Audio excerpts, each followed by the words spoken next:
حضرت عمر بن خطاب رضی اللہ تعالیٰ عنہ سے ایک شخص ملاقات کے لیے مدینہ کا سفر کرتا ہے۔ مدینہ شریف کے قریب پہنچا تو آدھی رات ہو چکی تھی۔ اس کے ساتھ اس کی اہلیہ بھی تھی جو کہ حاملہ تھی، اور بچی کی پیدائش کا وقت بھی قریب آن پہنچا تھا۔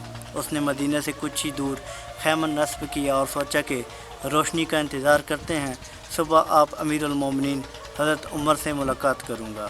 ادھر حضرت عمر بن خطاب رضی اللہ تعالیٰ عنہ اپنے معمول کے مطابق رعایا کی خبر گیری کے لیے گلیوں میں گشت فرما رہے ہیں۔ اپنے غلام کو بھیجا کہ دور وہاں روشنی نظر آ رہی ہے، جا کر دیکھو کیا مسئلہ ہے۔ غلام پہنچا، خیمے کے قریب آواز دی، کون ہو؟ تو اس نے کہا کہ تمہیں کیوں بتاؤں کون ہوں۔ غلام واپس آیا تو امیر المومنین خود تشریف لے گئے، جا کے پوچھا کہ کون ہو؟ اس نے پھر وہی جواب دیا کہ میں تمہیں کیوں بتاؤں کہ کون ہوں۔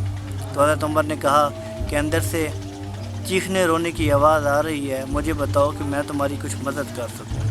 تو اس نے کہا کہ میری بیوی حاملہ ہے۔ حضرت عمر نے کہا کہ تم رکو، میں ابھی آیا۔ عمر بن خطاب امیر المومنین دوڑتے ہوئے گھر پہنچے، اپنی زوجہ کو جگایا اور کہا کہ اگر میں تمہیں اس سے بہتر کام بتاؤں اور اس کا اجر بھی بہت زیادہ ہو تو کرنا چاہو گی؟ تو قربان جو خاتون اول ہیں، امیر المومنین کی بیوی ہیں، فوراً اٹھی اور کہنے لگیں کہ جی ضرور۔ اور آپ نے کہا کہ میرے دوست کی بیوی اس طرح حاملہ ہے اور اسے تمہاری ضرورت ہے۔ تو آپ کی زوجہ نے کہا کہ کچھ ضروری سامان اٹھا لیجئے۔ آپ کی زوجہ نے گھی گندم اٹھایا اور آپ کو کہا کہ کچھ لکڑیاں اٹھا لیجئے۔ سبحان اللہ، 22 لاکھ مربع میل کے حاکم حضرت عمر بن خطاب رضی اللہ تعالیٰ عنہ کی زوجہ ہیں۔ ان لکڑیوں کا گٹھا اپنے کندھوں پہ اٹھایا اور اس کے خیمے کے قریب پہنچ گئے۔ دوڑ دوڑ کر اس کا کام کر رہے ہیں، پانی گرم لا رہے ہیں، اور وہ شخص آپ پر اس طرح حکم چلا رہا تھا جیسے آپ کوئی غلام ہو، اس کے خادم ہو۔ وہ تو جانتا ہی نہیں تھا کہ آپ کون ہیں۔ کچھ ہی دیر کے بعد خیمے کے اندر سے بچے کے رونے کی آواز آئی تو آپ کی بیوی نے اندر سے آواز لگائی، امیر المومنین لڑکا ہوا ہے۔ اس شخص کے کان میں جب یہ آواز پڑی کہ امیر المومنین، تو اس کے پاؤں کے نیچے سے زمین نکل گئی۔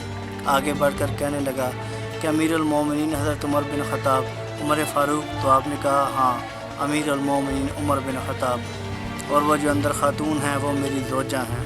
وہ خاتون اول اس کے بچی کی ولادت میں مصروف تھیں۔ تو پھر اس نے دوبارہ پوچھا، کیا وہی عمر ہے جس کا حضور صلی اللہ علیہ وآلہ وسلم نے خود دعا کر کے مانگا؟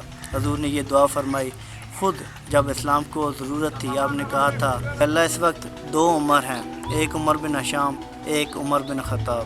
ابو جہل کا صحیح نام عمر بن ہشام۔ حضور نے دعا فرمائی کہ اللہ 2 عمر ہیں، ایک عمر ہمیں عنایت کر، اور میری دل کی یہ مرضی ہے کہ مجھے عمر بن خطاب پسند ہے، میرا انتخاب عمر بن خطاب ہے۔ 22 لاکھ مربع میل کے حاکم، کیسر و کسریٰ کے فاتح، اور جن کے بارے میں کفار آج تک بھی کہتے ہیں کہ ان کی ہیبت کی انتہا یہ تھی کہ کفار کہتے ہیں کہ اگر ایک عمر اور ہوتا تو پوری دنیا پر اسلام کی حکمرانی ہوتی۔